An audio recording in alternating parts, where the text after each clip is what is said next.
Welcome back to Life and Style Relationship Wednesday. We are talking about self-image, and we're on retake right now. We spoke with the men earlier on, very interesting insights that they had, but now we joined with the ladies. And one of the best things that is happening right now is that one of the men who was speaking before has his wife here. So I need to hear from her whether what he was saying was true or not.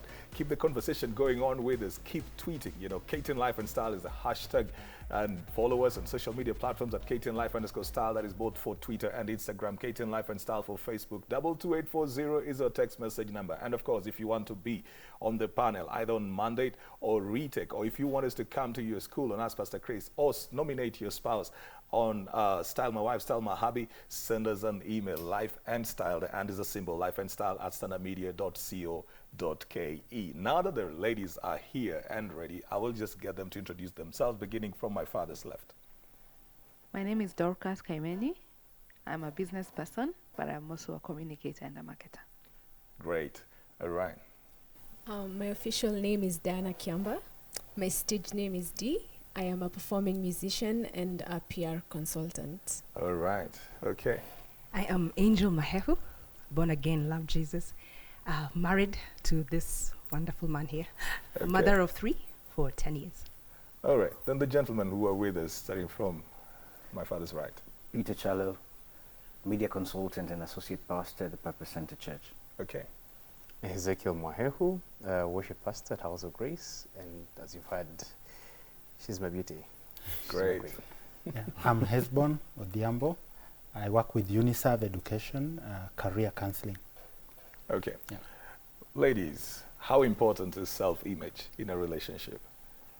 Either one of you could just go. Or maybe I start with D. 'Cause you're closest to me. How important is it? It's very important, like to have can I say confidence Right. as part of self-image? Because if you're not confident enough, that I don't think you're able to make your partner confident All right. as well. So the self-image thing is not just an outward thing. No, it's not just an outward thing. Okay. For me, self-image speaks a lot into a relationship, because if I don't feel good about myself, then it means it will transmit even to how my partner feels about me. And when I'm confident about myself, at times even when he's not very sure, then he'll kind of move with the flow. So it's really important as a lady for me to have confidence in myself. And also it's important for the man in my life to affirm and tell me that I'm beautiful, that I got it, that, you know, everything that he needs in a woman, I have it. There you have it. Yes. Great. I was just thinking about Sinach's song, I Know Who I Am. I know who God says I am. Of course, because of music. Music comes first. But I think self-image really is very key, not only in relationship between man and woman, but even all around, with children, with employees, with employer. Self-image is key. In first before out. Out always is a reflection of what's going on inside. All right. Yeah. Is it a bigger thing for ladies than for men? Is it a bigger thing, the need to know that I am all right? Is it a bigger need for ladies than for men? I think society has kind of made it that way, because everything is brought forth or pushed using a woman. And even if you watch advertising, majority of the things, it's the woman that is used. And so from an early age, you're taught image is more the woman, what the woman looks like. Even when you're looking at a couple together, most of the time, they'll remember what the woman wore before they remember what the man wore. Okay. Is that a good or bad thing, Peter? Oh, it's good because when we look at ourselves in the mirror, starting from a physical angle, we always see something awesome. Even when you have a big tummy, you always see a six-pack coming somewhere along the way. So it's always good for us. But I think we can say maybe for ladies, the consciousness is really deeper as compared to men. All right. And we kind of have it easy based on how we have been socialized as men. Thus then, it's a good thing, and at the same time, it's work for us, especially if you have your spouse and you have to build her up, even in regards to her self-image. It's work, but I think it's a beautiful thing. But men are getting more and more conscious of their outward image too. Mm-hmm. You know, like I told you before, We said it like, I need a beard like yours. Yeah. And I know that beard is very intentional. Yeah, but well, I think even the beard thing is just a trend because Which still comes back to image, right? it comes back to the image. Yeah. Is personal branding putting pressure on our relationships? It depends on first your career, because there are those careers that are very public, and it means then you have to always have it together. And also, it depends also in terms of your personality, you know, because there are people who are just very calm, and there are people who are very collected, and then there's a sanguine who has to make an appearance. So personality also influences how you maybe dress and everything else. And also there are people who want to disappear in the crowd, so they don't put shorty colors and the works. But I guess the most important thing is to know yourself, because if you allow other people to define who you are, and if you allow societal norms to be like, oh, if you don't do makeup, or if you don't do this and the other, then you're not good enough, then it means whatever new trend is happening, you see, you'll keep moving with the flow and lose yourself in the process. All right. But even as you talk about that, then I'm thinking about cases like, and any of the men could also jump in, I'm thinking about cases like, so you've gone into a party, you've gone into a wedding, and you've got all these friends, then you have a partner. You talk about a sanguine, but you've got this partner who just wants to be at the back, and you now begin to feel the pressure that they need to greet, they need to smile, they need to shake hands. You want to stay there, they want to get out of that place. They feel like they've spent 1 hour over there, they're through, they've overstayed their welcome. How do you handle that so that this person does not begin to feel out of place, and you shield them from people thinking that they're somebody that they're not? Yeah, I would say that there is a strong reason why the person is withdrawing or staying back, and it's your responsibility to try and find out what it is. It could just be a dress code. It could just be they don't have that wedding gown, or it could be any other reason. So it's important that you identify the reason. Maybe they just want to eat cake alone, or whatever they want to do. So identify the reason and work with that reason. But I strongly feel we should not force them into doing things that, let's say if they throw up the music and everybody's dancing and people are going with their wives or their partners to dance, and you force, that is definitely not right. Ezekiel. I think self-awareness is key, and also it depends also on the personality of your spouse.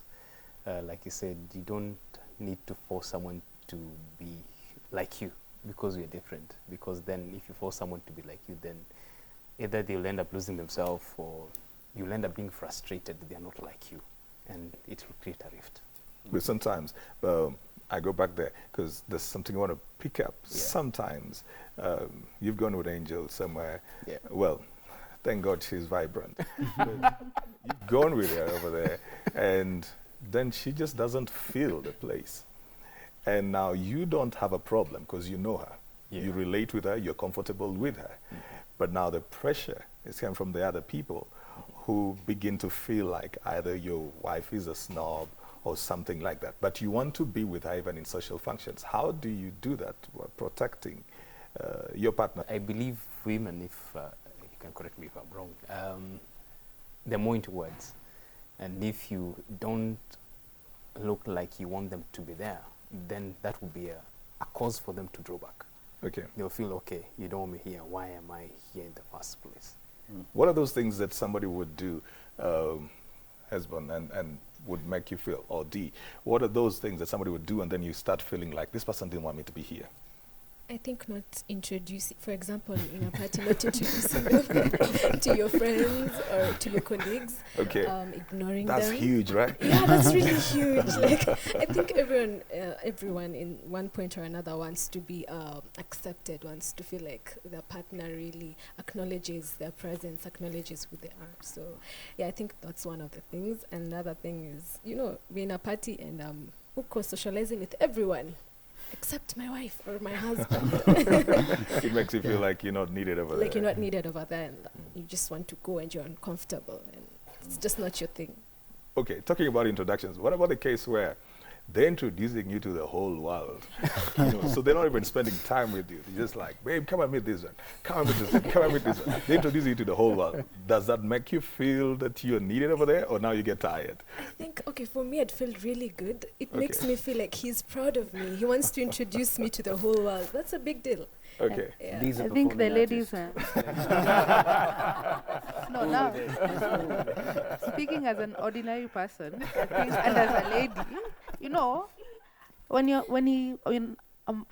a man is proud of you and it's like, hey, meet this person, you're like, yeah, he likes me, I'm a part of his life. So I don't think any lady would have an issue being introduced. Probably the not being introduced is one that would be a bigger problem. All right. But sometimes then the introduction is not done. And Esmond, why do you think it would not be done? Yeah, of course, it could be because of some hidden agenda. Okay, the person may be having reason. There's always a reason why, So maybe the person you are being introduced to has a history or a past. So you don't want to go there because it will spoil everything. So you want to. What do you do? And what do you do when? How long have you been married? 10. 10 years. Yes. Then you get into this place, and then suddenly Ezekiel has met somebody that he's so excited about and you never knew anything about. He's so excited about when he jumped, he ran, he gave a hug, and you've never known anything about. Then he says, meet my wife. What's the first reaction? I can tell you what my first reaction was. My husband is actually genuinely, like, his personality is he's a very cool, calm guy. I'm the loud noisemaker. So for me, first it was a surprise. I was like, oh, there's somebody in his life is So it super actually excited about. happened. And the fact that he came back after he was all excited and then he was like, oh, please come.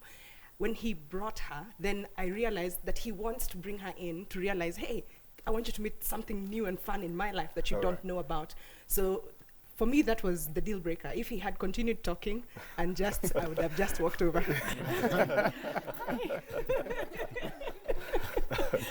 Yeah, so you're talking about, sorry to interject, but you're talking about probably somebody is afraid Yeah. that the situation is going to get complicated. Yeah, the situation. Yeah, so it could be a history, a hidden agenda, or the other thing could be the reaction of your partner. Maybe there are some people, when you introduce something, they would react differently, which can bring embarrassment. All right. So you're thinking, we are in a public place, I don't want to cause a scene here. So you'd want to keep off and maybe do it later, or look for another opportunity, but not in public. So that is always, there is always something behind it. It's never by mistake. Is it possible that sometimes my expression of a good outward image may not just be confidence, but sometimes it can also be insecurity?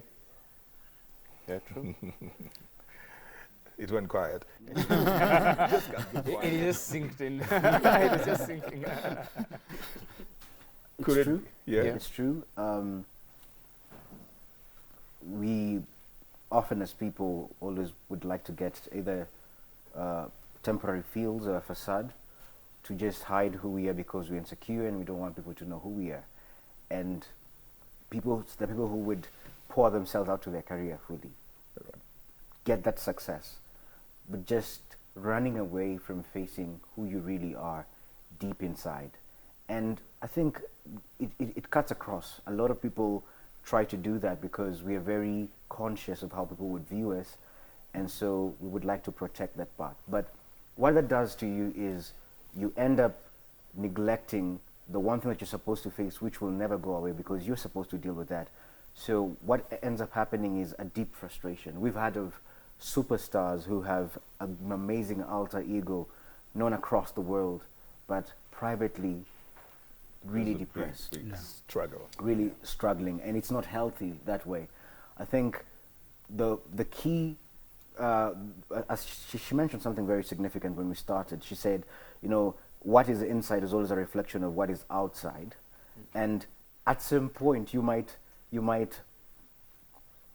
put the facade for some time, but one day it's gonna pop up. The real guy's gonna pop up at some point, and it might be when you are at the height of Okay. your career. So how do we get to differentiate between confidence and insecurity when it comes in people portraying who they are?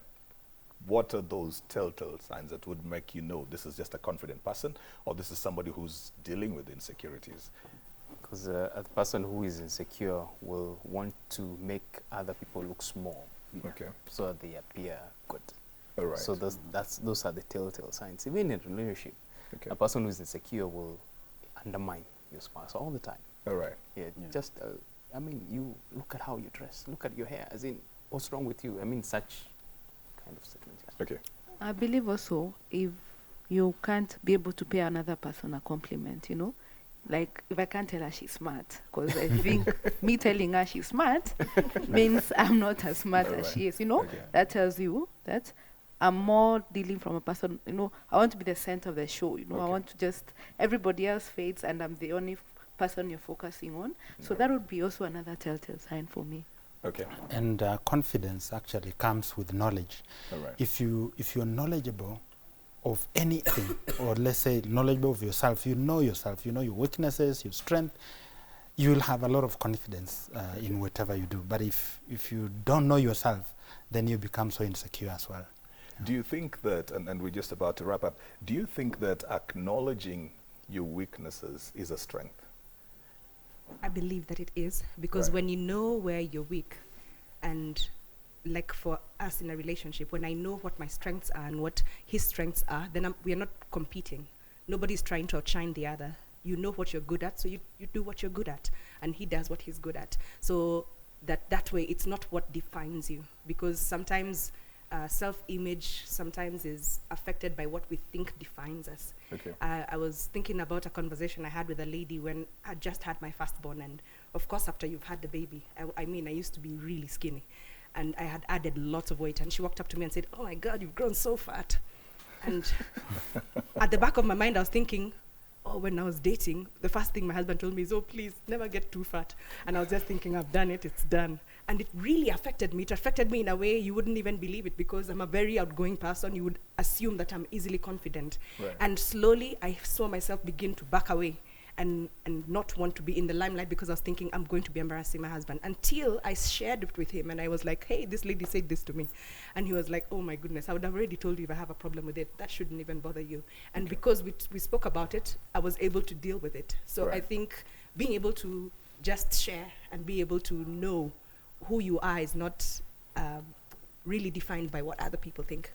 So the element, it removes the pressure, right? When you're able to acknowledge, look, this is a weakness, or this is not, I'm not strong in this area. Yeah. So it removes the pressure of trying to be an all perfect person, in a sense, like you can do all things, you know.